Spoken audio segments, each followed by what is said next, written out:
Hay cosas que la mente humana simplemente no consigue procesar, no por falta de inteligencia, sino porque están demasiado lejos de nuestra experiencia, demasiado alejadas de las escalas en las que vivimos. Nos falta el marco para comprenderlas de verdad. El final del sol es una de ellas. Para nosotros, el sol parece eterno. Ha estado ahí cada mañana de nuestra vida. Estuvo presente en las de nuestros padres, en las de nuestros abuelos, en las de todos los que vinieron antes. Ha iluminado toda la historia de la vida en la Tierra, desde los primeros microorganismos en los océanos primitivos hasta los dinosaurios que dominaron el planeta durante millones de años. Desde los primeros primates que descendieron de los árboles hasta las civilizaciones que levantaron ciudades, templos y catedrales. Es fácil, casi inevitable, asumir que siempre seguirá ahí, pero no será así. Un día, en un futuro tan distante que los números casi pierden significado, el sol dejará de brillar. No de repente, no con una explosión dramática como las que vemos en las películas, sino lentamente, gradualmente, transformándose en algo diferente, en algo que ya no podrá sostener la vida que una vez nutrió con tanta generosidad. Esta noche, quiero invitarte a considerar una pregunta extraña, casi imposible. ¿Qué ocurriría si la humanidad existiera todavía cuando eso suceda? No la humanidad tal como la conocemos hoy, eso sería absurdo. Estamos hablando de miles de millones de años en el futuro. Cualquier cosa que exista entonces, si algo existirá, será tan diferente de nosotros que quizás ni siquiera deberíamos llamarla humana. Pero si algo de nosotros persiste, si nuestra línea evolutiva continúa de alguna forma, si nuestros descendientes lejanos e irreconocibles seguirán estando allí cuando la última luz de nuestro sol se desvanezca, ¿qué experimentarán? ¿Qué significará para ellos? Es una pregunta melancólica, pero también, a su manera, profundamente cargada de esperanza.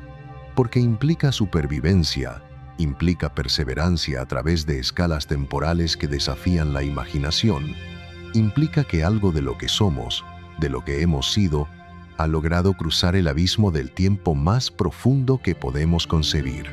Implica que valió la pena intentarlo, que el experimento de la vida consciente no terminó en un punto arbitrario de la historia cósmica, sino que encontró una manera de continuar, de adaptarse, de sobrevivir a todo lo que el universo puso en su camino. ¿Qué le ocurre realmente al Sol? El ciclo de una estrella de tamaño medio.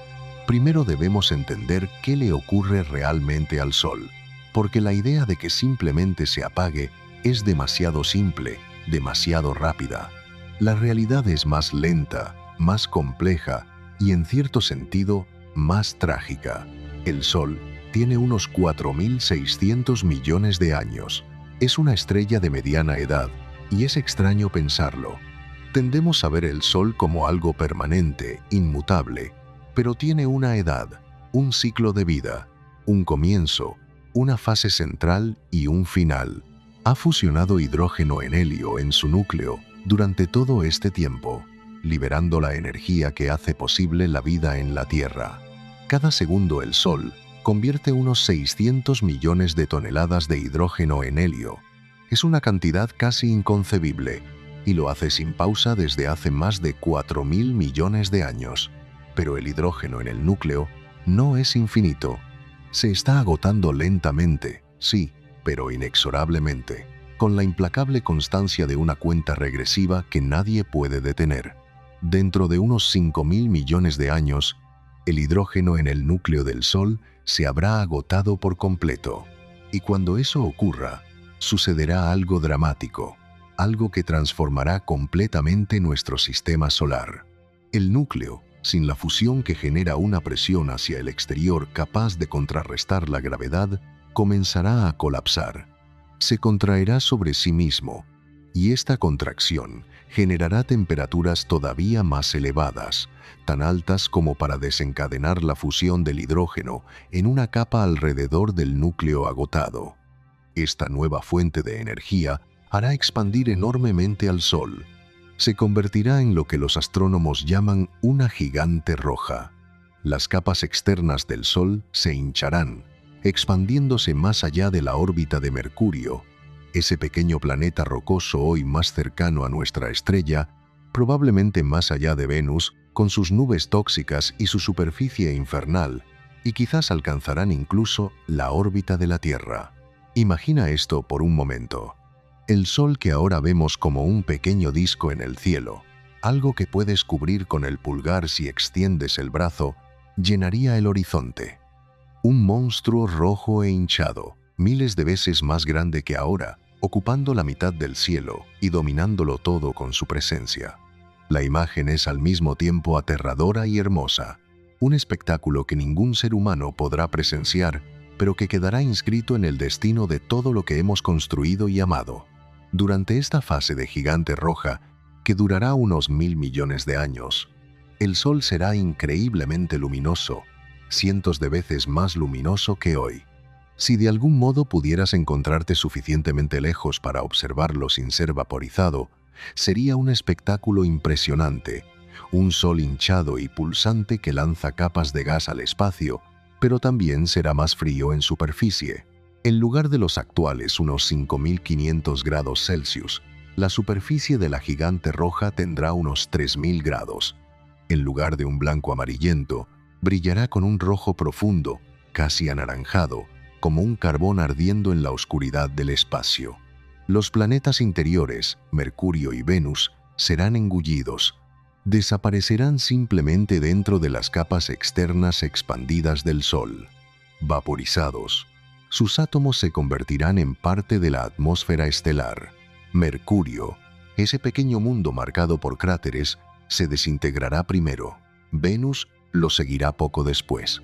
Dos mundos enteros borrados como si nunca hubieran existido, como si el Sol estuviera reclamando lo que una vez expulsó de sí mismo en la formación del sistema solar. La Tierra podría sobrevivir. Las órbitas de los planetas se expandirán un poco a medida que el Sol pierda masa. Cuando expulse sus capas externas al espacio, su gravedad disminuirá y los planetas se alejarán ligeramente. Podríamos acabar justo fuera del alcance de las capas externas del Sol, salvados por un margen estrecho. Pero sobrevivir no significa seguir siendo habitables, ni mucho menos seguir siendo reconocibles. La radiación del Sol gigante rojo hará hervir los océanos. Los mares que hoy cubren el 70% de nuestro planeta, donde la vida tuvo su origen, donde nadamos, navegamos y pescamos, se evaporarán al espacio. La atmósfera, ese delgado manto de aire que nos protege y nos permite respirar, se evaporará también. Arrancada por los vientos solares intensificados, la superficie se fundirá convirtiéndose en un océano de lava, roca líquida que brilla de rojo y naranja bajo el resplandor de la gigante roja. Los continentes que conocemos, las montañas, los valles, todo se derretirá y fluirá. La tierra que hemos amado, mapeado, conquistado y lentamente aprendido a cuidar, dejará de existir como lugar habitable. Pero antes de eso, mucho antes, quizás 1.000 millones de años o más antes de la fase de gigante roja, cualquier forma de vida en la Tierra ya se habrá extinguido. Porque el Sol, incluso durante su fase normal de secuencia principal, se vuelve gradualmente más luminoso con el tiempo. Es un proceso lento, pero implacable, aproximadamente un 10% más luminoso cada 1.000 millones de años. No parece mucho, ¿verdad? Un 10% en 1.000 millones de años. Pero es suficiente, más que suficiente. Dentro de aproximadamente 1.000 millones de años, quizás 1.500 millones como máximo, el Sol será suficientemente luminoso como para desencadenar un efecto invernadero descontrolado en la Tierra. Similar a lo que ya le ocurrió a Venus hace mucho tiempo, las temperaturas aumentarán, los océanos comenzarán a evaporarse más rápidamente, el vapor de agua en la atmósfera atrapará más calor, que a su vez hará evaporarse todavía más agua.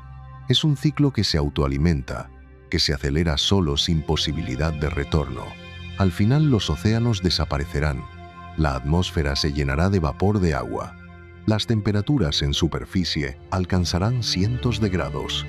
La Tierra se convertirá en un desierto estéril como Venus, un infierno sofocante donde nada puede sobrevivir. Si la humanidad existiera todavía en ese punto, ya habría abandonado la Tierra. Habría tenido que hacerlo, no por elección, sino por absoluta necesidad. O nos vamos, o nos extinguimos. No hay una tercera opción posible. No existe la posibilidad de adaptarnos biológicamente a ese nivel de cambio en un tiempo tan corto, al menos no sin una intervención tecnológica masiva que en esencia equivaldría a abandonar el planeta o transformarlo en algo completamente diferente. Marte, las lunas de Júpiter y las ventanas de habitabilidad del sistema solar. Entonces, ¿a dónde podríamos ir? ¿Dónde podría establecerse la humanidad una vez que la Tierra ya no sea habitable? Las opciones dentro de nuestro sistema solar son limitadas, pero existen, y su disponibilidad cambiará con el tiempo de maneras que nos resultan difíciles de imaginar hoy. Marte es la primera elección obvia. Ya hoy soñamos con colonizarlo, cuando todavía es un desierto helado con una atmósfera casi inexistente. Pero a medida que el Sol se calienta, también Marte se calentará. Su hielo polar se derretirá. Su atmósfera, aunque delgada, se espesará un poco con el vapor de agua liberado. Durante cierto periodo, quizás unos cientos de millones de años, Marte podría volverse más habitable de lo que es ahora. Podría tener agua líquida en superficie. Podría tener temperaturas que permitan la vida sin necesidad de trajes. Una ventana de oportunidad, un periodo en que Marte pasa de ser demasiado frío a demasiado cálido, y en el medio hay un momento justo, un lugar donde la humanidad podría establecerse y prosperar por un tiempo. Es una ironía cósmica perfecta. El planeta que hoy consideramos inhóspito podría convertirse en el paraíso que perdemos cuando la Tierra se vuelva inaptas para la vida. Pero al final, también Marte se volverá demasiado cálido. El Sol seguirá calentándose y Marte, con su atmósfera delgada y la falta de campo magnético, no podrá retener el agua. Se evaporará al espacio como la Tierra, aunque en un momento diferente de la cronología cósmica.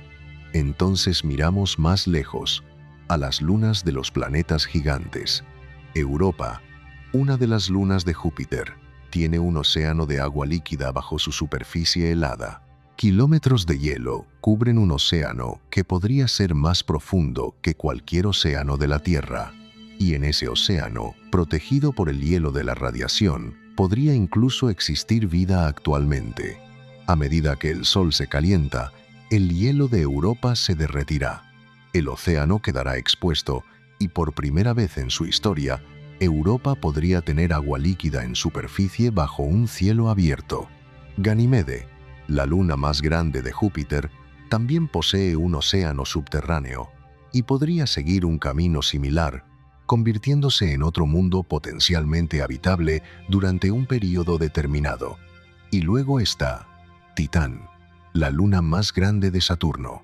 Titán es fascinante porque ya posee una atmósfera densa, más densa que la terrestre. Tiene lagos y ríos en su superficie, aunque de metano líquido en lugar de agua. Tiene un clima, con lluvias de metano y tormentas. Hoy es demasiado frío para la vida tal como la conocemos, pero a medida que el Sol se calienta, también Titán se calentará. Su metano comenzará a evaporarse. Su hielo de agua empezará a derretirse. Y con el tiempo, Titán podría tener océanos de agua líquida bajo una atmósfera rica en nitrógeno. Durante cierto periodo, podría convertirse en el lugar más habitable del sistema solar exterior. Un mundo con agua, aire denso y temperaturas moderadas. Una nueva casa potencial para lo que quede de la humanidad. Quizás el último refugio antes de que sea necesario abandonar el sistema solar por completo. Pero todas estas son soluciones temporales. Al final, incluso las lunas de Saturno se volverán inhabitables. El Sol continuará su camino inexorable hacia la fase de gigante roja, y todo el sistema solar interior se transformará en un horno del que no habrá escapatoria si no es la fuga hacia las estrellas. La expansión interestelar y el sistema solar como memoria histórica. Así que la humanidad, si quiere sobrevivir a largo plazo, necesitará algo más permanente. Tendrá que abandonar completamente el sistema solar. Y probablemente, si la humanidad habrá sobrevivido durante miles de millones de años, habremos iniciado este proceso mucho antes. No esperaríamos el último momento, no esperaríamos que se convirtiera en una emergencia existencial. Al contrario, la expansión interestelar comenzaría gradualmente, empujada por la curiosidad, la necesidad de recursos y finalmente por la supervivencia pura. Primero naves generacionales o en suspensión criogénica dirigidas hacia las estrellas más cercanas. Alpha Centauri, a solo 4,3 años luz de distancia. Próxima Centauri, aún más cerca, con su planeta potencialmente habitable que los astrónomos ya han comenzado a estudiar con creciente esperanza. Las primeras colonias serían pequeñas, frágiles, dependientes de la tecnología para cada aspecto de la supervivencia, pero con el tiempo, con siglos y milenios, crecerían, se estabilizarían, se volverían autosuficientes y luego se expandirían aún más, hacia otras estrellas, otros sistemas planetarios, saltando de estrella en estrella, creando una red de colonias humanas que se extiende por la galaxia como la raíz de un árbol cósmico. Cuando el Sol comience verdaderamente a morir, cuando entre en su fase de gigante roja, dentro de 5.000 millones de años, la humanidad, si todavía existe de alguna forma, estará probablemente dispersa en cientos o miles de sistemas estelares. Ya no seríamos una especie planetaria, ni siquiera una especie ligada a un único sistema solar. Seríamos una especie galáctica. Nuestros descendientes vivirían bajo los cielos de mundos que hoy no podemos ni imaginar, alrededor de estrellas que todavía no tienen siquiera un nombre en nuestros catálogos. Pero imagina que algunos se queden, no en planetas, porque esos ya no serían habitables, sino en el espacio mismo, en estructuras colosales construidas en órbita alrededor de los restos del sistema solar. ¿Por qué quedarse? Hay varias razones posibles. Quizás por sentimentalismo. El sistema solar, después de todo, es el lugar de origen. Es donde todo comenzó, donde la vida surgió por primera vez, donde la humanidad dio sus primeros pasos, tanto literales como metafóricos. Hay algo poderoso en esto. Incluso miles de millones de años después, incluso cuando el sistema solar sea solo una sombra de lo que fue, conservará un significado histórico y emocional que no puede calcularse ni medirse con ningún instrumento. Piensa en cómo hoy valoramos los lugares históricos, las ruinas de civilizaciones antiguas, los lugares donde ocurrieron eventos importantes. Los preservamos, los protegemos, los visitamos. Sentimos una conexión con ellos, aunque las personas que los construyeron murieron hace miles de años. Ahora, multiplica todo esto por un factor de 1.000.000. El sistema solar no sería solo un sitio histórico, sería el lugar sagrado, el origen, la cuna de una civilización que ahora se extiende por la galaxia. Algunos querrán estar allí, mantener alguna forma de presencia, ser los custodios de la historia de su propia especie, los guardianes de la memoria de todo lo que fue. O quizás las razones sean más prácticas y menos poéticas. Incluso un sistema solar moribundo posee recursos. Los planetas gigantes, Júpiter y Saturno, seguirán estando allí. Todavía tendrán sus enormes atmósferas de hidrógeno y helio, y el hidrógeno es el combustible de los reactores de fusión. Es de hecho el combustible más eficiente que existe para este propósito. Una civilización que domina la fusión podría extraer hidrógeno de Júpiter durante eones.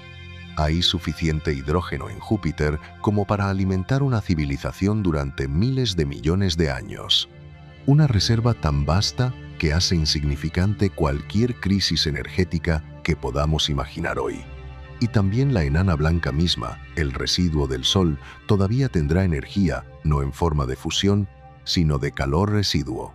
Y ese calor, aunque disminuyendo con el tiempo, podría aprovecharse, convertirse en electricidad, utilizarse para alimentar estaciones espaciales y operaciones mineras. Así que quizás una pequeña población permanezca, no millones o miles de millones como en los tiempos en que la Tierra era habitable, sino quizás unos pocos miles, científicos, historiadores, ingenieros, personas que tienen sus razones para quedarse, que sienten que tienen una responsabilidad hacia el pasado y hacia la memoria colectiva de la especie. Vivirían en hábitats espaciales, estructuras gigantescas, quizás tan grandes como ciudades, en órbita alrededor de los restos del sistema solar. Cilindros giratorios que crean gravedad artificial, con ecosistemas cerrados que reciclan todo, alimentados por reactores de fusión que queman el hidrógeno extraído de Júpiter. Y observan todo el proceso del lento declive del Sol durante millones de años.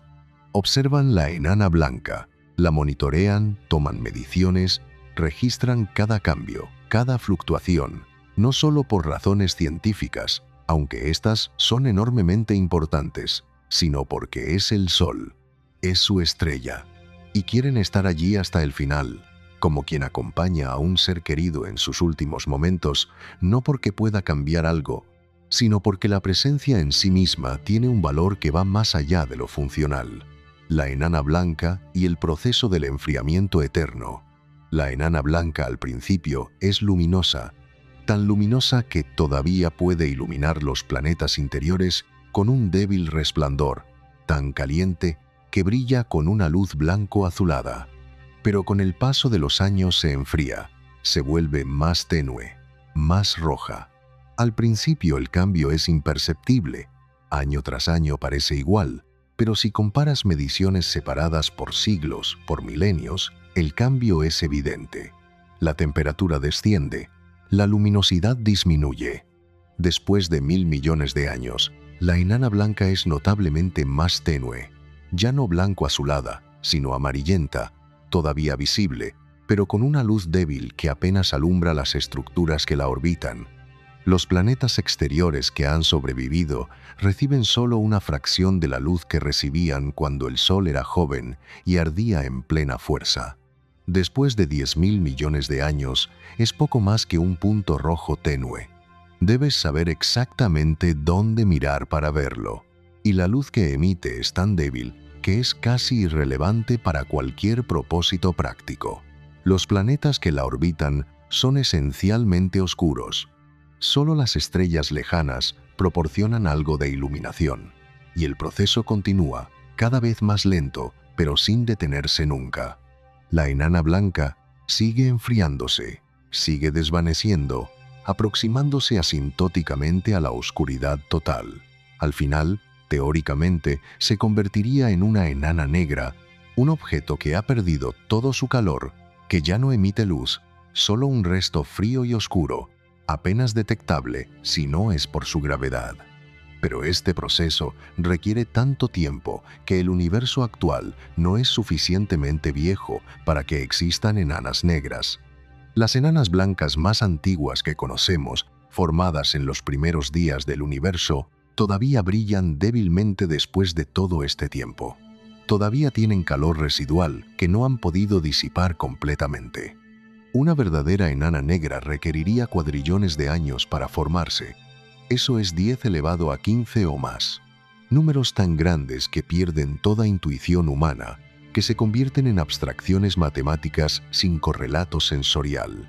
Cuando nuestra enana blanca solar se convierta en una enana negra, si eso llega a ocurrir, el universo mismo habrá cambiado más allá de cualquier reconocimiento posible. La mayoría de las estrellas se habrán apagado. Las galaxias habrán consumido todo su gas y su polvo. La formación estelar habrá cesado por completo. El universo entrará en lo que los cosmólogos llaman la era degenerada, una época en que las únicas fuentes de luz son las enanas blancas que se enfrían lentamente y las enanas marrones que apenas brillan. Y al final incluso esas se apagarán. Y el universo se volverá oscuro, verdaderamente oscuro, sin estrellas, sin luz, solo agujeros negros separados por inmensas extensiones de vacío negro. Pero esto va incluso más allá de lo que estamos considerando esta noche. Estamos hablando del final del Sol, no del final del universo, aunque en cierto sentido estén conectados. El final del Sol es un microcosmos del final eventual de todas las estrellas. Sobrevivir sin el Sol, energía, alimentación y el fin de los ritmos naturales, volvamos a nuestros observadores. Esas entidades que han elegido quedarse en el sistema solar para observar el lento apagamiento de la enana blanca. ¿Cómo sobreviven sin el Sol, sin esa fuente de energía que sostuvo la vida durante miles de millones de años? ¿Cómo se alimentan? ¿Cómo mantienen sus ecosistemas? ¿Cómo organizan su existencia en ausencia de todo lo que durante tanto tiempo fue dado por sentado? Como he mencionado, la fusión nuclear es una opción, y para una civilización que ha tenido miles de millones de años para perfeccionar la tecnología, la fusión es probablemente rutinaria, común y fiable como lo es para nosotros hoy la electricidad de la red. Pueden construir reactores de fusión de cualquier tamaño, desde pequeñas unidades del tamaño de una habitación hasta instalaciones colosales que rivalizan con centrales eléctricas.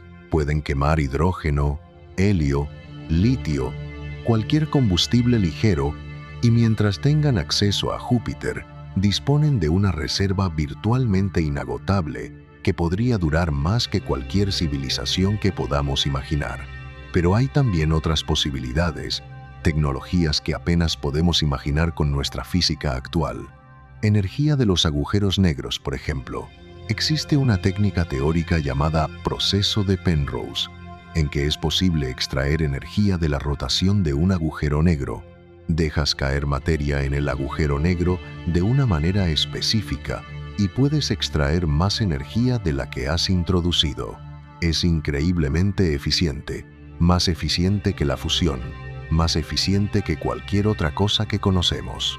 Para una civilización suficientemente avanzada, los agujeros negros podrían convertirse en la fuente de energía preferida, más limpia, más eficiente, más duradera que las propias estrellas. Una fuente de energía que no depende de ninguna estrella y que puede durar mientras el propio agujero negro exista. ¿Qué decir del alimento? ¿Qué decir de los ecosistemas? ¿Qué decir de todas las necesidades biológicas que acompañan al hecho de ser organismos vivos? Bien, suponiendo que estos descendientes todavía sean biológicos en algún sentido, lo que es una gran suposición, después de miles de millones de años, la humanidad podría haber trascendido completamente la biología, podría haber transferido su conciencia a soportes digitales, podría existir como pura información sin ninguna necesidad de cuerpos físicos. O podría ser alguna forma híbrida, parte biológica, parte máquina, parte orgánica, parte sintética, con necesidades completamente diferentes de las nuestras. Pero supongamos que todavía haya un componente biológico, que todavía necesiten alguna forma de nutrición. En la Tierra, toda la cadena alimentaria remonta en última instancia al Sol. Las plantas realizan la fotosíntesis. Los animales comen las plantas, otros animales comen a esos animales. Todo depende, en última instancia, de capturar energía solar y convertirla en biomasa. Sin el Sol, ese sistema no funciona. Pero no es el único sistema posible, y la Tierra ya nos muestra alternativas que podrían escalar a dimensiones civilizacionales. En las profundidades del océano, a kilómetros bajo la superficie donde no penetra ninguna luz solar, existen comunidades enteras de vida alrededor de las bocas hidrotermales, fracturas en el fondo oceánico por las que brota agua caliente rica en minerales. Hay bacterias que realizan la quimiosíntesis. Extraen energía de compuestos químicos en lugar de la luz solar y construyen biomasa a partir de ello. Y luego hay gusanos tubulares gigantes, cangrejos ciegos, peces extraños, todos viviendo gracias a esas bacterias. Un ecosistema completo, funcionando de manera totalmente independiente del Sol. La prueba de que la vida puede existir sin luz estelar directa. Una civilización post-solar podría construir ecosistemas similares, artificiales sí, pero funcionales, basados en la quimiosíntesis alimentada por reactores de fusión o por alguna otra fuente de energía. O podrían sintetizar la comida directamente, tomar materias primas elementales como carbono, nitrógeno, hidrógeno y oxígeno, y construir moléculas orgánicas complejas, proteínas, carbohidratos, grasas, comida creada de la nada a nivel molecular. Para nosotros, esto suena a ciencia ficción, pero para una civilización miles de millones de años más avanzada podría ser rutinario, tan común como para nosotros hornear pan o preparar el café por la mañana. Y luego está la cuestión del día y la noche, o mejor dicho, de su ausencia. Para nosotros el día y la noche son fundamentales, estructuran nuestras vidas, nuestros ritmos circadianos, nuestros patrones de sueño, están sincronizados con el ciclo de 24 horas de la rotación de la Tierra y con el ciclo del Sol. Nos despertamos con la luz del día. Nos volvemos soñolientos cuando cae la oscuridad. Está tan profundamente arraigado en nuestra biología que es casi imposible imaginar vivir de otro modo. Pero en los hábitats espaciales artificiales no existen día ni noche naturales, a menos que se construyan deliberadamente. Podrías tener días de 24 horas si lo quisieras. Podrías programar las luces para que se enciendan y se apaguen siguiendo un ciclo que imite el sol y la noche de la Tierra. O podrías tener días de cualquier otra duración, 20 horas, 30 horas, 48 horas, lo que mejor funcione para tu fisiología y tus necesidades.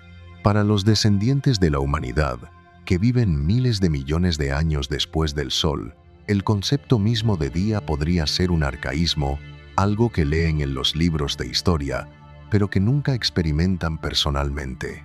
Algo que sus antepasados recibían gratis del universo y que ellos tienen que fabricar artificialmente si quieren conservarlo.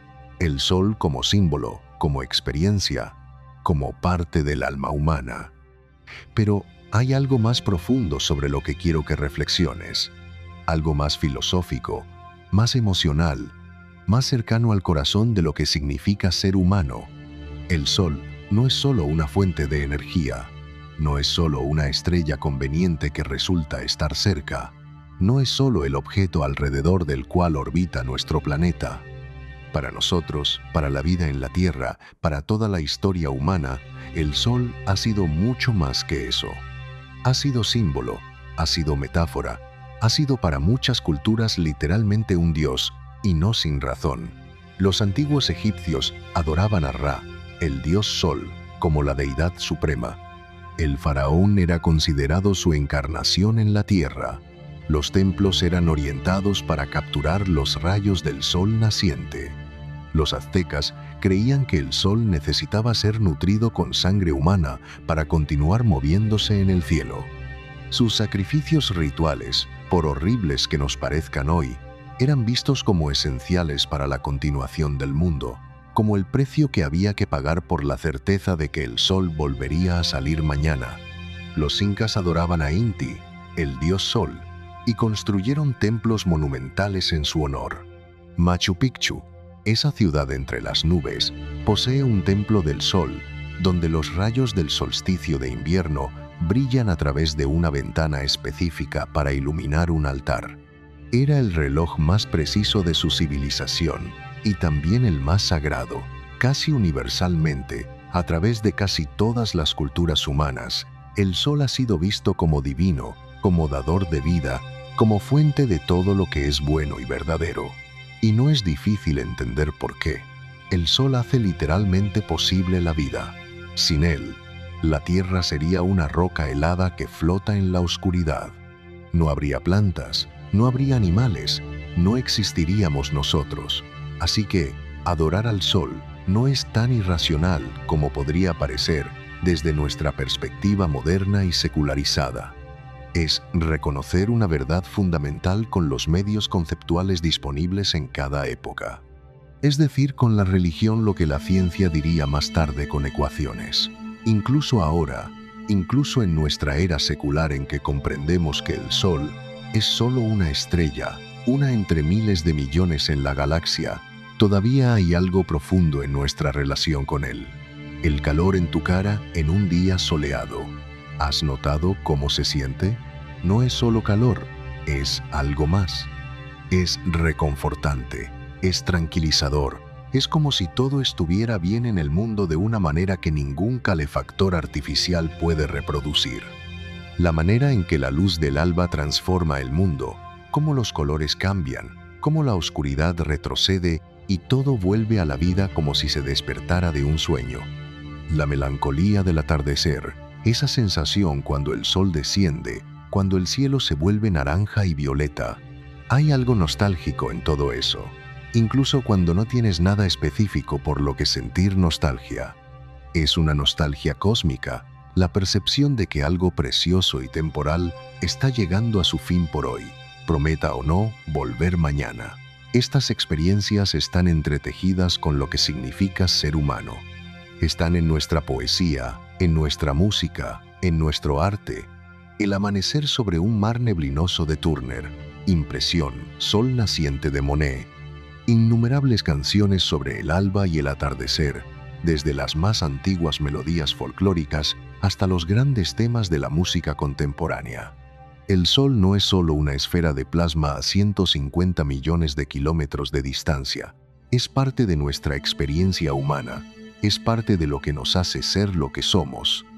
Es parte de la memoria colectiva más antigua de nuestra especie, anterior incluso al lenguaje, anterior a la escritura, anterior a cualquier forma de cultura reconocible. Entonces, ¿qué significa perder todo esto? ¿Qué significa que tus descendientes, miles de millones de años en el futuro, nunca experimenten nada de eso? Imagina ser uno de ellos. Imagina ser un humano, o lo que sea que la humanidad haya llegado a ser, que vive en una estación espacial orbitando alrededor de la enana blanca, que una vez fue el Sol. Nunca has visto el Sol como era. Nunca has sentido la luz del Sol en tu cara. Nunca has visto un amanecer o un atardecer. Nunca has experimentado esa sensación de calor y luz que tus antepasados miles de millones de años atrás daban por sentada cada día de sus vidas. Tu Sol es solo un tenue punto rojo en el cielo, apenas visible si sabes dónde mirar. Proporciona poca luz y ningún calor significativo. Es solo un residuo, un fantasma de lo que era. Toda la luz que experimentas es artificial, generada por lámparas en tu hábitat, controlada, predecible, constante, eficiente sí, pero carente de esa calidad orgánica, cambiante, imprevisible de la luz solar real. Nunca has visto el cielo azul, porque el cielo azul está causado por la dispersión de la luz solar en la atmósfera. Sin un sol brillante, sin una atmósfera planetaria en que vivir, no existe ningún cielo azul. Tu cielo, si miras fuera de tu hábitat, es negro, negro puntado de estrellas. Hermoso a su manera, sí, pero no el cielo de la Tierra, no el cielo bajo el que se evolucionaron tus antepasados, no el cielo que llenó su imaginación y sus sueños y su arte durante toda la historia de la especie. ¿Cómo te relacionas con la historia del Sol? ¿Cómo te conectas con algo que nunca has experimentado? A través de los registros, supongo, antiguos vídeos conservados durante eones que muestran cómo era. Amaneceres en la tierra, atardeceres, campos dorados de trigo que ondean bajo la luz del sol, océanos centelleantes en los que los delfines saltan y la luz se quiebra en millones de destellos. Podrías ver estos archivos, podrías estudiarlos, podrías aprender a conocer el sol, no como objeto celeste, sino como experiencia, como algo que moldeó profundamente a tus antepasados. Y quizás entiendes intelectualmente por qué era importante, por qué era adorado, por qué era amado con una intensidad que va más allá de lo meramente racional. Pero entender intelectualmente no es lo mismo que sentir. No puedes sentir nostalgia por algo que nunca has vivido. No puedes echar de menos algo que nunca has tenido. Es como cuando leemos sobre especies extintas. Podemos ver fotografías, podemos aprender sobre ellas. Podemos comprender a cierto nivel que su extinción es una pérdida, pero no las echamos de menos de la misma manera en que echaríamos de menos algo que hemos conocido personalmente. No sentimos ese dolor agudo de la ausencia que te hace querer volver atrás en el tiempo y cambiar las cosas. De manera similar, Estos descendientes lejanos podrían ver al Sol como históricamente significativo, pero emocionalmente distante. Un capítulo importante en la historia de su especie, sí, incluso el capítulo originario, pero no parte de sus vidas actuales, no algo que pierdan porque nunca lo tuvieron, la memoria del Sol. Cuando la herencia cósmica supera la experiencia personal, o quizás no, quizás hay algo más profundo, algo que persiste a través de las generaciones, algo en la memoria genética o cultural que no puede borrarse simplemente con el paso del tiempo. Porque el Sol no es solo historia, es origen, es génesis. Cada átomo de tu cuerpo fue forjado en una estrella, no específicamente en el Sol, sino en generaciones anteriores de estrellas que vivieron y murieron antes de que el Sol naciera. El carbono en tus células, el calcio en tus huesos, el hierro en tu sangre, todos creados en los hornos nucleares de estrellas que existían miles de millones de años atrás, antes de que nuestro sistema solar existiera siquiera como nube de gas y polvo. Y la vida misma, toda la vida en la Tierra, la entera cadena evolutiva que finalmente condujo a la humanidad y más allá, surgió bajo el Sol, se formó gracias a su luz, se nutrió de su calor en el sentido más literal posible. Durante 4.000 millones de años, cada célula viva en la Tierra capturó fotones del Sol y los transformó en estructura, en movimiento, en pensamiento. Somos hijos del Sol de una manera que va más allá de la metáfora poética, de una manera bioquímica, física, termodinámica. Nuestra línea de descendencia, si se extiende suficientemente atrás, remonta directamente a esa estrella. Y quizás esto significa algo que ninguna distancia temporal puede borrar completamente. Quizás hay un reconocimiento, incluso miles de millones de años después, de que el Sol no era simplemente una estrella cualquiera. Era nuestra estrella, era familia, en un sentido extraño y cósmico. Era el origen de todo lo que somos, el fuego del que nacimos y al que de alguna manera, en la quietud oscura del espacio entre estrellas, seguimos perteneciendo. Puede que las últimas personas que orbiten alrededor de la enana negra que una vez fue el Sol no tengan palabras para describir lo que sienten al observarla. Puede que ni siquiera sientan lo que nosotros llamaríamos emoción, pero quizás hay algo en su configuración más profunda, algo en los patrones de información que los constituyen, que reconoce en esa oscuridad fría el eco de algo que una vez fue cálido y brillante e indispensable. El recuerdo más antiguo de la especie, conservado no en ningún archivo digital, sino en la misma estructura de lo que son. Y esa es, quizás, la cosa más extraordinaria de toda esta historia.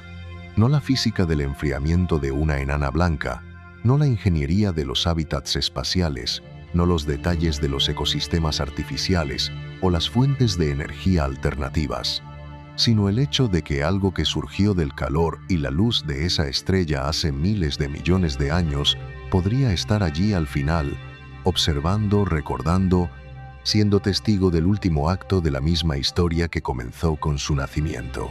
Somos la manera en que el Sol se contempla a sí mismo a través del tiempo. Somos su legado consciente.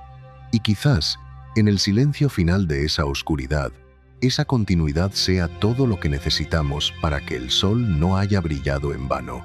Y pienso en el duelo cósmico, no por razones prácticas. Como he dicho, en ese punto la humanidad ya no depende del Sol para sobrevivir. Tiene otras fuentes de energía, otras maneras de prosperar y florecer. Pero hay una pérdida simbólica. Hay el fin de una era que no puede medirse en kilovatios ni en grados Celsius. Es como cuando muere el último hablante de una lengua. La lengua en sí no era única en proporcionar comunicación. Existen miles de otras lenguas. Las personas pueden seguir comunicándose, pero algo se pierde. Una manera única de ver el mundo, una perspectiva que existía en esa lengua y en ningún otro lugar. Matices, metáforas, formas de dividir la realidad que no tienen equivalente en ningún otro idioma. Cuando el último hablante se va, esa perspectiva desaparece para siempre, sin ruido, sin ceremonia, sin que la mayoría del mundo lo note siquiera. Del mismo modo, Cuando el sol finalmente se desvanezca en la oscuridad, algo se perderá, no solo una fuente de luz y calor, sino un vínculo con el pasado más profundo, un recordatorio físico de los orígenes. Y quizás para algunos de estos descendientes lejanos, esto importa. Quizás existen ceremonias, rituales, maneras de honrar lo que fue. Quizás estos pocos que han permanecido en el sistema solar se reúnen cuando las mediciones muestran que la enana blanca está alcanzando su fase final visible, cuando la luz se ha vuelto tan débil que pronto será imperceptible incluso para los instrumentos más sensibles. Y observan juntos en silencio o compartiendo historias sobre el sol, sobre la tierra, sobre los tiempos antiguos en que la humanidad vivía todavía bajo cielos abiertos y luz natural, en que los días tenían un color y las noches tenían estrellas y el amanecer llegaba sin que nadie lo programara.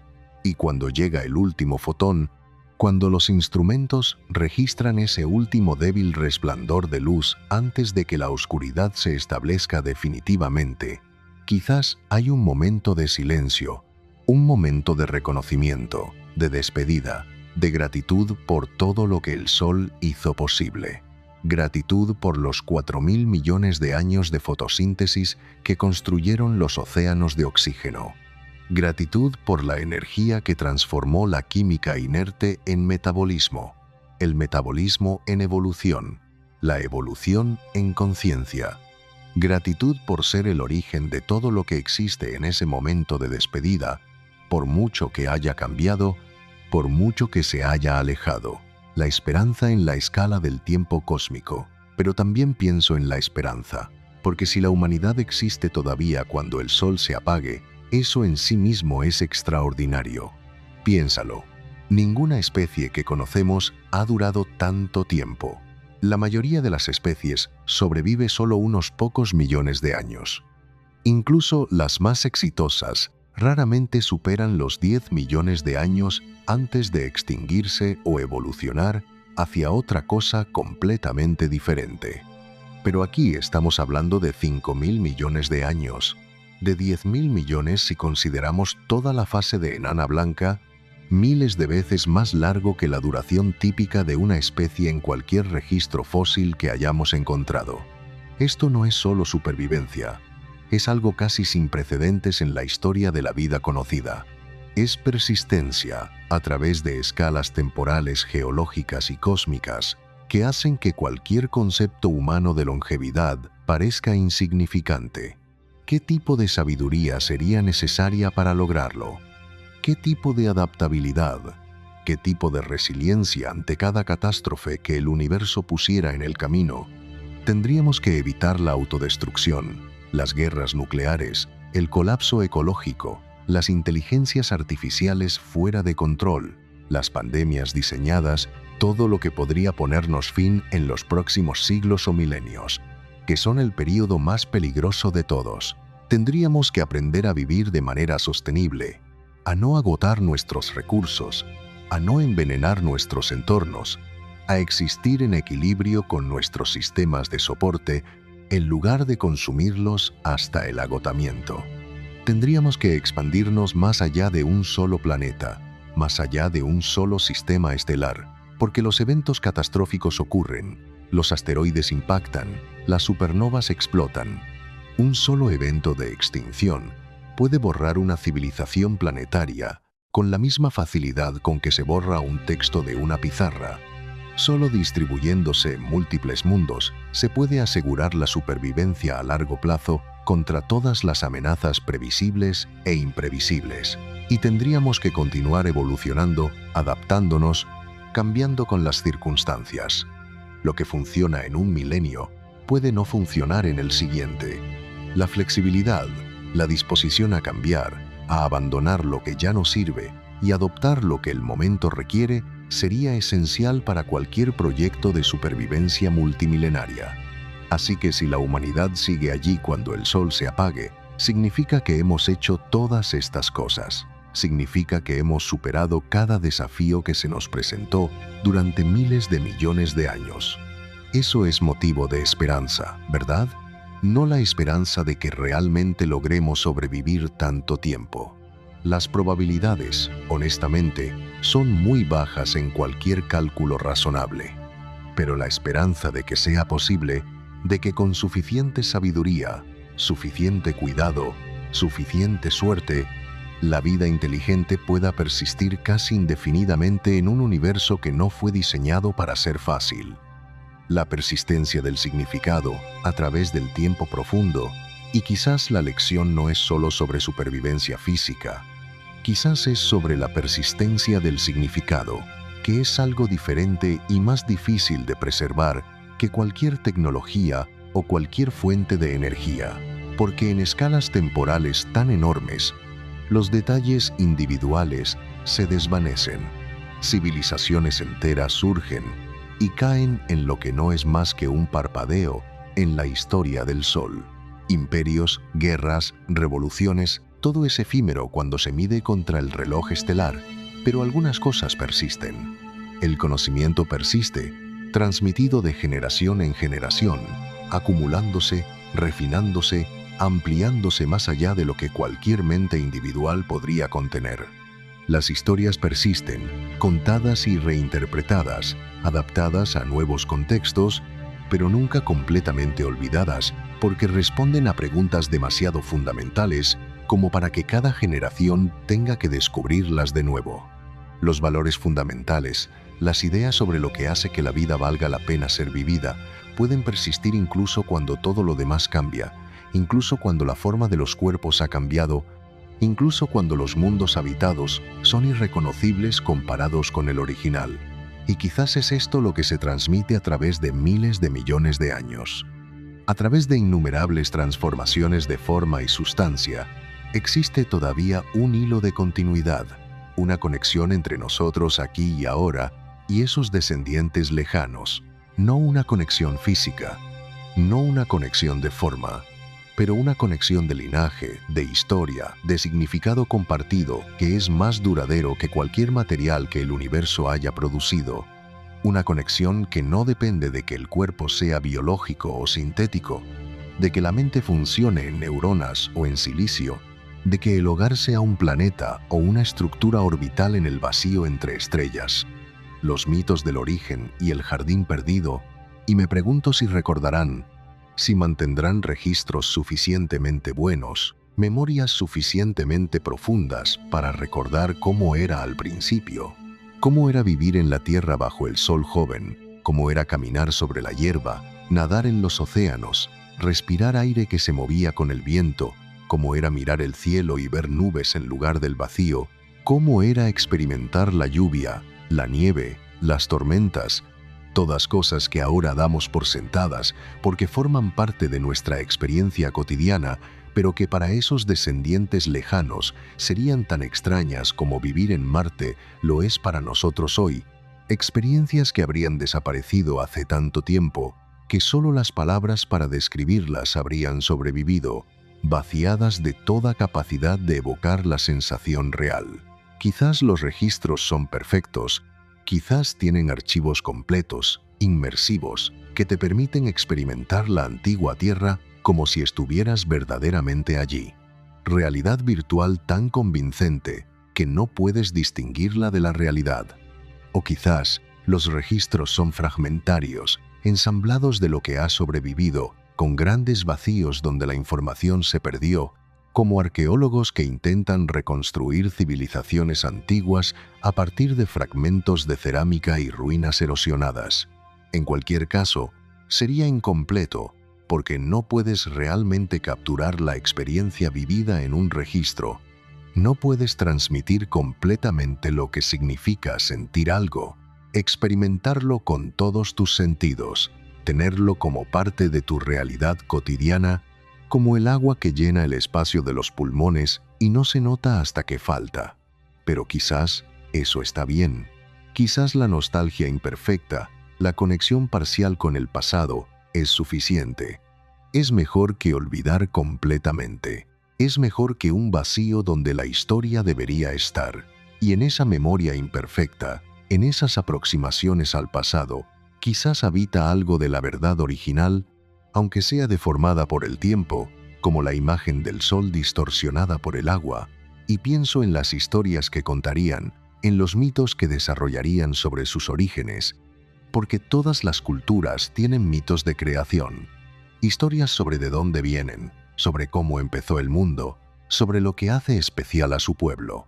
Estas historias a menudo se basan en la realidad, pero la transforman, la embellecen, la hacen más grande que la vida para que pueda caber en ella el peso de todo lo que significa. Entonces, ¿qué mitos desarrollaría una civilización miles de millones de años en el futuro sobre su origen en la Tierra bajo el Sol? Quizás historias de un paraíso perdido, un mundo de belleza inimaginable, donde el agua fluía libremente y el aire era dulce, y un Dios luminoso en el cielo proporcionaba todo lo necesario sin que nadie tuviera que pedirlo, donde la vida era sencilla, donde el alimento crecía del suelo sin esfuerzo, donde el clima era siempre perfecto, donde cada criatura vivía en armonía con las demás. Un jardín del Edén cósmico, en otras palabras, un lugar de perfección del que la humanidad fue finalmente expulsada, no por pecado, sino por necesidad, porque el jardín no podía durar para siempre. El Dios luminoso estaba envejeciendo, muriendo, y la humanidad tuvo que irse para sobrevivir, llevando consigo el recuerdo de ese lugar que ya no podría regresar a visitar nunca más. Y quizás en estas historias hay una profecía. Algún día, dicen, encontraremos otro jardín, otro mundo como la Tierra, otro sol como el nuestro. Y allí estableceremos un nuevo hogar y el ciclo comenzará de nuevo, como ha comenzado tantas veces antes en la historia interminable del cosmos. La promesa de que lo que se perdió no se perdió definitivamente, sino que se desplazó, que el origen fue el primero de muchos posibles. O quizás las historias son diferentes. Quizás en lugar de la nostalgia por un pasado perdido, celebran el viaje, la transformación, el crecimiento que solo fue posible porque el paraíso original desapareció y obligó a la humanidad a buscar algo más.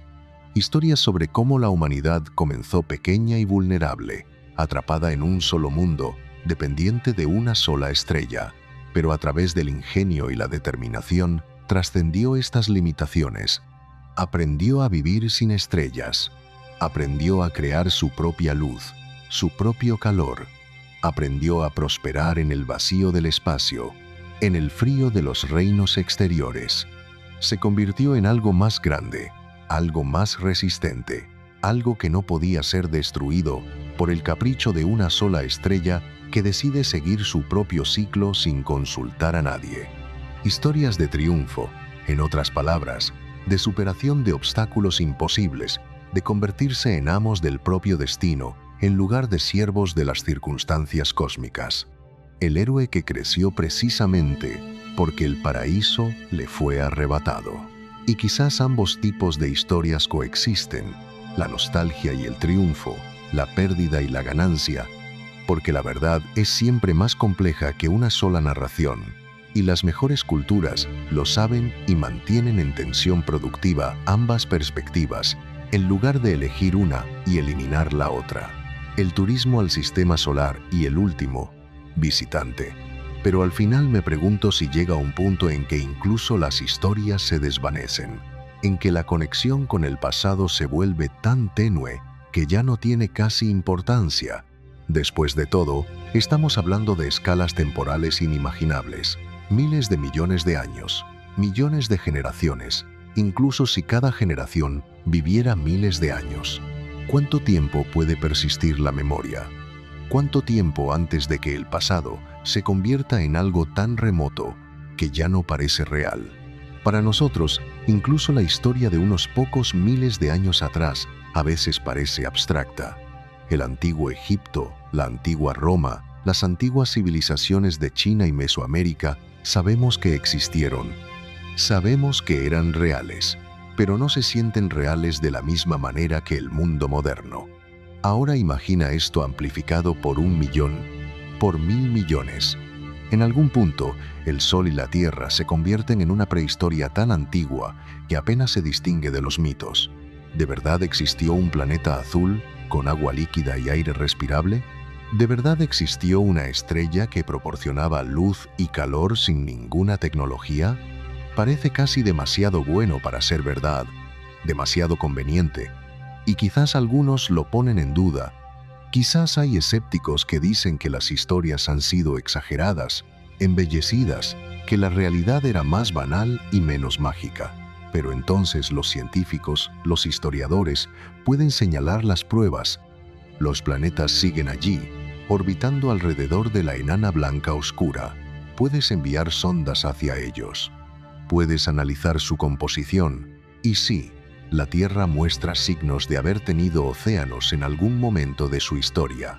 Capas de sedimentos que solo podían formarse bajo el agua. Fósiles de organismos que vivieron hace mucho tiempo. Estructuras microscópicas que no pueden tener otro origen que el biológico. Es real. Realmente ocurrió, por inverosímil que parezca desde la distancia de miles de millones de años. La historia no es solo una leyenda, tiene pruebas, tiene testigos en forma de piedra y hueso y luz fósil. Y quizás existe el turismo, peregrinaciones al antiguo sistema solar para ver los mundos donde todo comenzó. La Tierra, ahora una roca estéril, fundida hace mucho tiempo por la gigante roja, y luego enfriada en un desierto muerto, pero todavía allí, todavía en órbita, todavía el lugar de nacimiento de la vida tal como la conocen, el lugar donde la bioquímica se combinó con la energía estelar de una manera que nunca ha vuelto a repetirse exactamente igual. Marte también muerto, pero con ruinas de las primeras colonias, estructuras construidas miles de millones de años antes, ahora erosionadas y enterradas, pero todavía detectables con los instrumentos adecuados, pruebas de los primeros pasos de la humanidad fuera de la Tierra. Las lunas de Júpiter y Saturno, donde en otro tiempo prosperaron comunidades, ahora frías y oscuras, pero con artefactos residuales, monumentos, marcadores que dicen en el único lenguaje que no necesita traducción: estuvimos aquí. Los turistas llegan, miran estos lugares y sienten asombro, reverencia, una conexión con el pasado profundo que quizás no pueden articular completamente, pero que sienten de todas formas. O quizás solo curiosidad, como cuando visitamos sitios arqueológicos hoy. Interesante, sí, históricamente significativo, absolutamente, pero no emocionalmente abrumador. Solo otro lugar antiguo entre muchos, una parada más en el gran tour del pasado de la especie, pero debo pensar que hay algunos, incluso entonces, para quienes significa más, para quienes estar en la Tierra, incluso en una Tierra muerta, se siente profundo de una manera que no puede explicarse racionalmente, porque este es el lugar. Es aquí donde todo comenzó. No solo la humanidad, sino la vida misma. Los primeros organismos unicelulares, los primeros seres multicelulares, los primeros peces, los primeros anfibios, los primeros mamíferos. Toda la increíble diversidad de la vida que finalmente llenó la galaxia comenzó aquí, en este único planeta, en órbita alrededor de esta única estrella. Es el equivalente de visitar la ciudad donde naciste. Aunque te fuiste hace mucho tiempo, aunque hayas vivido en 1000 otros lugares desde entonces, todavía hay algo especial en esto. Una conexión que no puedes articular completamente, pero que sientes de todas formas con una certeza que no necesita argumentos. Y quizás se detienen en silencio, quizás tocan el suelo sintiendo la roca bajo sus dedos o extremidades, o lo que sea que tengan, y piensan en todos los que vinieron antes, en todas las generaciones, en todos los seres vivos, en todos los que alguna vez llamaron hogar a este lugar. Es un momento sagrado a su manera, no necesariamente religioso, pero espiritual. Un reconocimiento de algo más grande que uno mismo, una conexión con el vasto flujo del tiempo y la vida que no necesita ningún dogma para sentirse verdadero. Y luego pienso en el último, en la última persona en visitar el Sol antes de que el sistema sea finalmente abandonado, porque al final incluso los custodios se irán. Incluso aquellos que se quedaron por sentimentalismo o deber o curiosidad científica decidirán que es el momento de partir. Quizás el sistema solar se vuelve simplemente demasiado peligroso.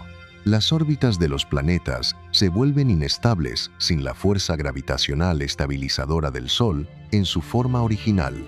Los encuentros cercanos se vuelven más frecuentes. El riesgo de colisión aumenta hasta ser inaceptable.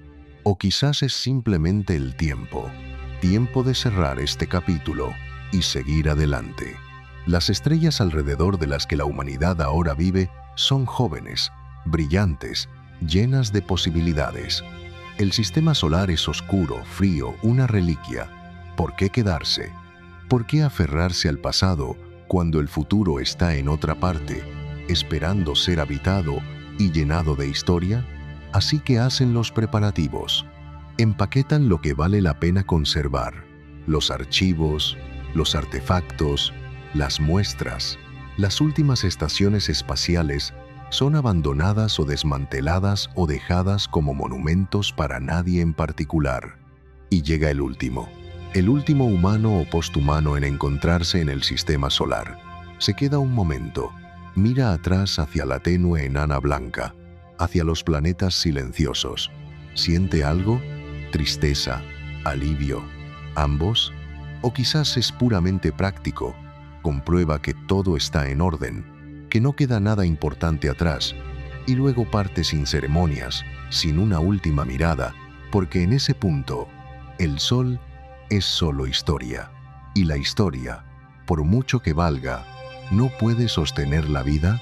La vida está delante, alrededor de otras estrellas, en otros mundos que todavía no han visto su final. El sistema solar finalmente queda vacío de vida inteligente, silencioso, oscuro. Los planetas continúan sus órbitas ahora sin nadie que los observe. La enana blanca continúa enfriándose, ahora sin testigos.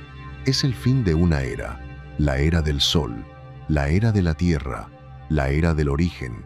El capítulo más largo de la historia de la especie ha terminado, sin ruido, sin espectáculo, con la misma naturalidad silenciosa con que una estrella termina su turno en el universo. El universo continúa, la perspectiva cósmica del final, y sin embargo, el universo continúa. Esto es lo que debemos recordar. El final del Sol, por muy significativo que sea para nosotros y para nuestros hipotéticos descendientes, es solo un evento entre incontables otros en la historia del cosmos. Las estrellas nacen y mueren constantemente.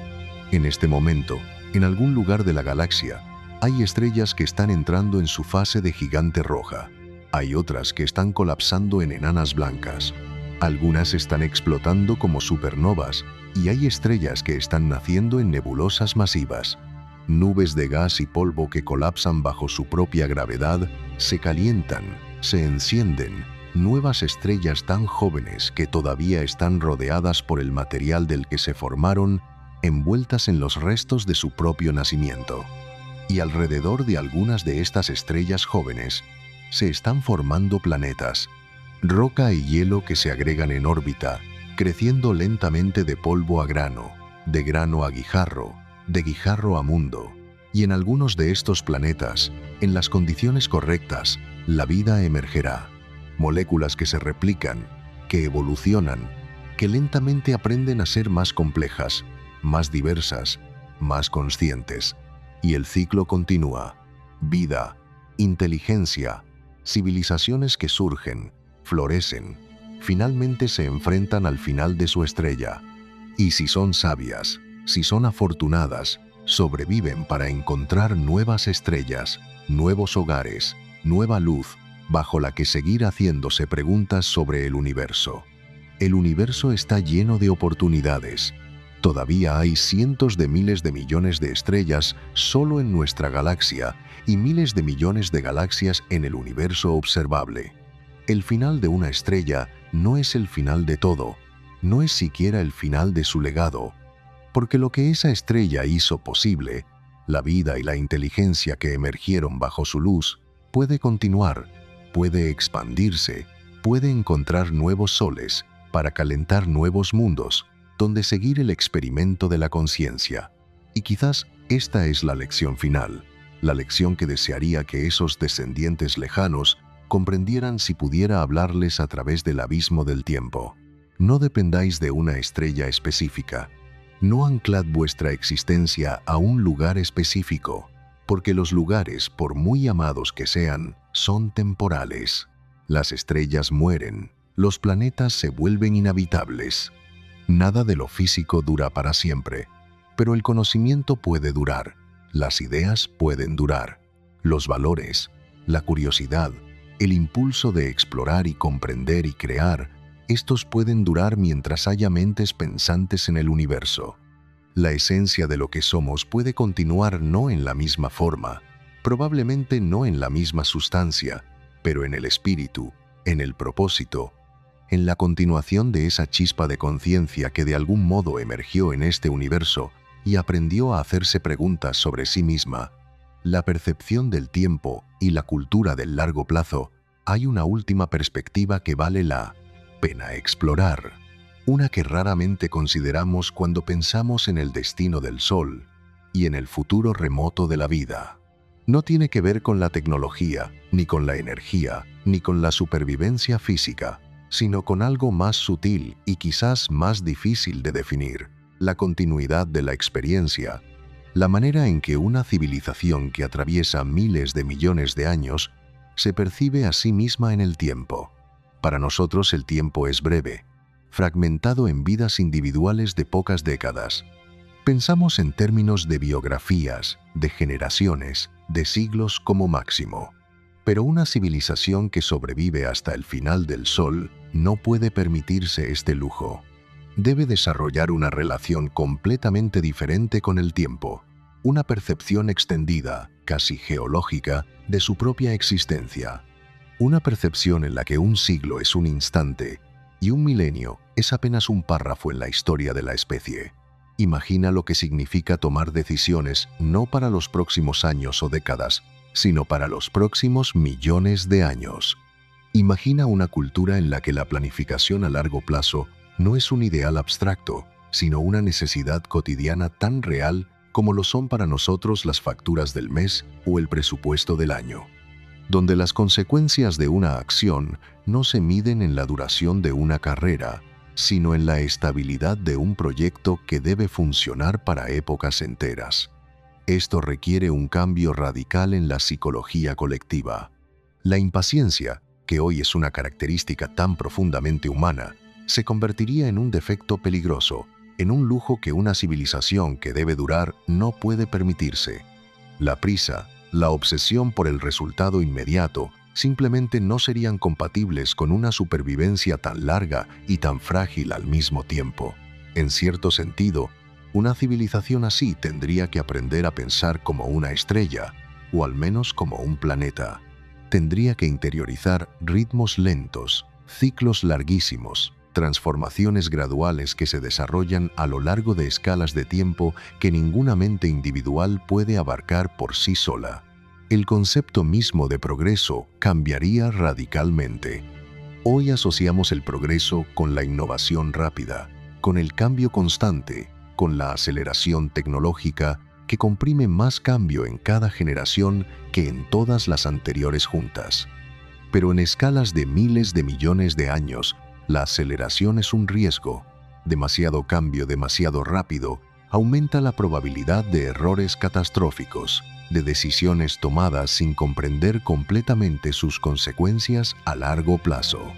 El verdadero progreso se convertiría en estabilidad adaptativa, la capacidad de cambiar solo cuando es necesario y de hacerlo de la manera más controlada posible, de manera que las consecuencias puedan ser monitoreadas y corregidas antes de que se vuelvan irreversibles. Esto plantea una pregunta fascinante. ¿Qué tipo de arte, qué tipo de cultura emergería en una civilización que vive con esta conciencia temporal? Nuestro arte es a menudo un grito contra la transitoriedad, una respuesta a la fragilidad de la experiencia individual, a la conciencia de que el tiempo se escapa y que lo que ahora es brillante pronto se desvanecerá. Escribimos poemas, componemos música, pintamos cuadros sabiendo que nuestra vida es breve, que el tiempo se nos escapa entre los dedos. Pero si vives en una cultura que sabe que tiene por delante millones de años, la relación con la creación cambia de manera fundamental.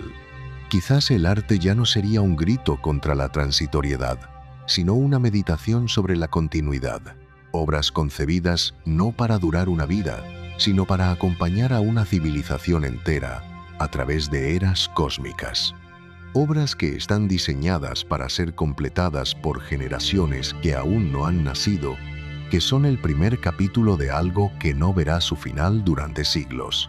Podrías imaginar composiciones musicales que se desarrollan lentamente a lo largo de siglos, mutando imperceptiblemente con el tiempo, tan graduales que ningún oyente individual nota el cambio, pero cuya transformación es evidente cuando se comparan grabaciones separadas por milenios. O arquitecturas pensadas para ser modificadas gradualmente, capa por capa, por generaciones sucesivas. No monumentos estáticos, sino estructuras vivas, en evolución, que reflejan la continuidad de quienes las habitan, que crecen y cambian con la civilización que las usa. En este contexto, el Sol, incluso mientras se acerca al final, permanecería como una presencia cultural central, no solo como fuente de energía ya superada, sino como referencia simbólica, como punto de origen al que todo se reconduce constantemente. El ancla en el tiempo más remoto. Quizás existirían calendarios cósmicos, no basados en años o siglos, sino en fases estelares, períodos definidos por el lento cambio del Sol, por su transición hacia la gigante roja, luego hacia la nebulosa planetaria, finalmente hacia la fase de enana blanca que se desvanece. Cada fase no sería solo un evento astronómico, sino una época cultural, un capítulo de la historia colectiva. Las generaciones nacerían sabiendo en qué fase estelar viven, como nosotros sabemos en qué época histórica nacimos y lo que eso significa para nuestra visión del mundo. Saberlo, no como dato astronómico, sino como identidad, como parte de la respuesta a la pregunta ¿quiénes somos? Y luego está la cuestión de la identidad. Nosotros hoy nos definimos como terrestres, como habitantes de un planeta específico. La Tierra es nuestro referente fundamental, el suelo bajo nuestros pies que da peso a todo lo demás. Pero para una civilización que ha abandonado la Tierra miles de millones de años antes, la identidad ya no puede ser planetaria, se convierte en algo más abstracto. Quizás la identidad ya no está ligada a un lugar, sino a una historia compartida, a una línea de continuidad que atraviesa mundos diferentes y formas diferentes de existencia. Ser humanos ya no significaría pertenecer a una especie biológica específica, sino participar en una tradición de conciencia, en un proyecto de comprensión iniciado bajo la luz del Sol, que nunca ha sido interrumpido, solo transformado, que ha pasado de generación en generación, como una llama que no se apaga, sino que cambia de antorcha. En este sentido, el Sol se convierte en un referente mítico, casi como un ancestro primordial, no en el sentido religioso tradicional, sino como origen de una trayectoria que todo lo que esa civilización es puede rastrearse, en última instancia, hasta esa estrella de tamaño medio que brilló durante miles de millones de años en una periferia cualquiera de la Vía Láctea. Una estrella ordinaria que dio origen a algo extraordinario, a la única cosa en el universo conocido que podía contemplar su propia extraordinariedad y encontrar en ello un significado. La libertad que nace del conocimiento de la impermanencia. Una civilización que ha presenciado la muerte de su estrella natal lleva consigo una conciencia única, sabe por experiencia directa que nada de lo físico es eterno, no como concepto teórico, sino como hecho vivido, como algo que las generaciones anteriores experimentaron y transmitieron. Esta conciencia podría hacer a esa civilización increíblemente prudente, pero también increíblemente libre, prudente, porque conoce el precio del apego a estructuras temporales, libre, porque ya no se ilusiona con la idea de permanencia de ninguna forma material o institucional. Quizás, Es precisamente esta la lección última del Sol. No solo que la vida debe adaptarse, sino que el significado no reside en la duración infinita de las cosas, sino en la trayectoria que trazan. El Sol no es importante porque brille para siempre, sino porque durante el tiempo en que brilla, hace posible algo que va más allá de él, que lo trasciende, que continúa cuando él ya no está. Una civilización capaz de comprender esto podría afrontar el futuro cósmico sin desesperación, sin pánico, pero también sin arrogancia, con la serenidad de quien sabe que su obra no depende de su propia permanencia, sino de la calidad de lo que construye mientras existe. Cuando pensamos en estos escenarios, es fácil sentirse pequeños, casi irrelevantes. Y en cierto sentido, lo somos. Nuestra vida individual es un instante microscópico comparado con los miles de millones de años de evolución estelar, pero al mismo tiempo, somos parte del comienzo de una historia potencialmente larguísima. Somos de los primeros capítulos de un relato que, si continúa, atravesará transformaciones que hoy solo podemos imaginar vagamente, como alguien que intentara imaginar el presente desde el Paleolítico. Quizás el valor de pensar en el final del Sol no reside en prepararnos técnicamente para un evento tan lejano, sino en cambiar la manera en que miramos el presente. Saber que el Sol no es eterno, no hace su luz menos preciosa, sino más. Saber que la Tierra no es para siempre, no disminuye su valor, lo intensifica hasta hacerlo casi insoportable de belleza. Cada bosque, cada océano, cada mañana iluminada por el sol, adquiere un significado más profundo si la ves como parte de una ventana temporal finita, irrepetible, no angustia, sino gratitud, no resignación, sino presencia plena en el único momento que es seguro que tenemos. La última contemplación. El legado de una estrella. Esta noche te he invitado a un viaje a través del tiempo más profundo que podemos concebir. Hemos considerado el final del Sol, nuestra estrella, la fuente de toda la vida que conocemos. Hemos imaginado cómo ocurriría ese final, el lento proceso de transformación a través de miles de millones de años. La gigante roja, la nebulosa planetaria, la enana blanca, que se desvanece lentamente hacia la oscuridad, sin testigos, sin nadie que registre su último fotón. Hemos considerado dónde podría estar la humanidad si existe todavía, dispersa en la galaxia, viviendo alrededor de otras estrellas en hábitats artificiales, transformada más allá de cualquier reconocimiento, pero todavía, en algún sentido, la continuación de algo que comenzó aquí, y hemos reflexionado sobre lo que significaría perder el Sol, no solo como fuente de energía, que es reemplazable, sino como símbolo, como origen, como el lugar donde todo comenzó y donde algo esencial de lo que somos nació por primera vez. Hay melancolía en todo esto. No puedo negarlo. La idea del final de algo tan fundamental es inevitablemente triste. Pero también hay esperanza. Esperanza en la posibilidad de sobrevivir a través de escalas temporales inimaginables. Esperanza en la capacidad de la vida para adaptarse, evolucionar, encontrar nuevas maneras de prosperar en cada rincón que el universo ofrece.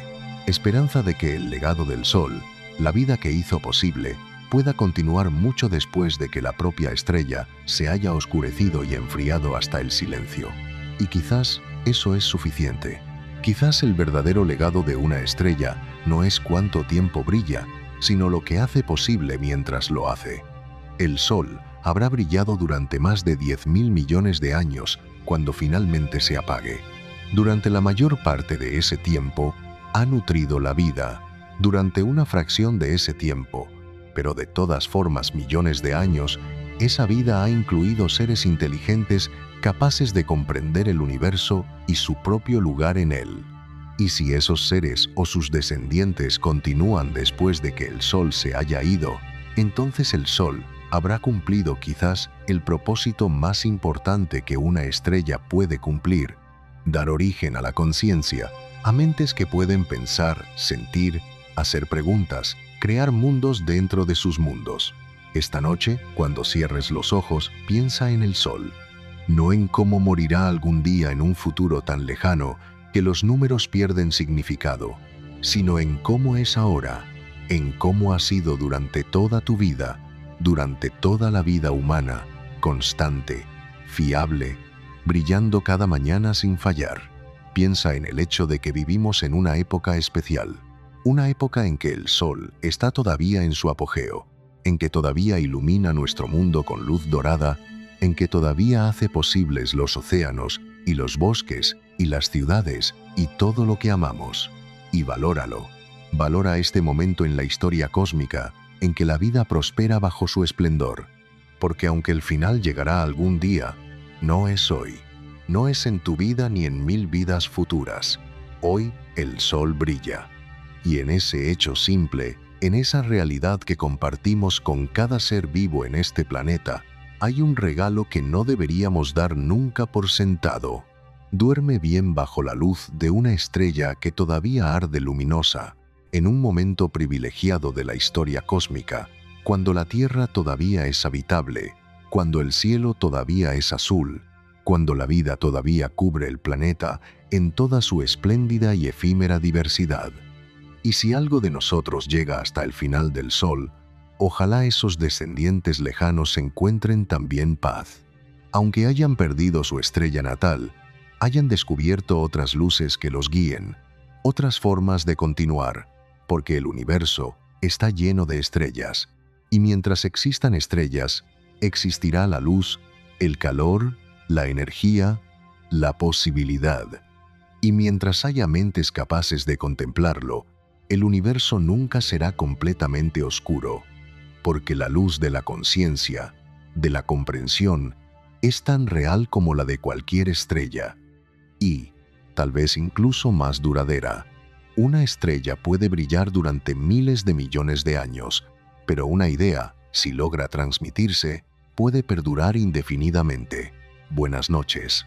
Y recuerda, por ahora, en este instante breve y valioso, el sol sigue siendo nuestro, sigue brillando para nosotros, y eso es algo que nunca deberíamos dar por hecho.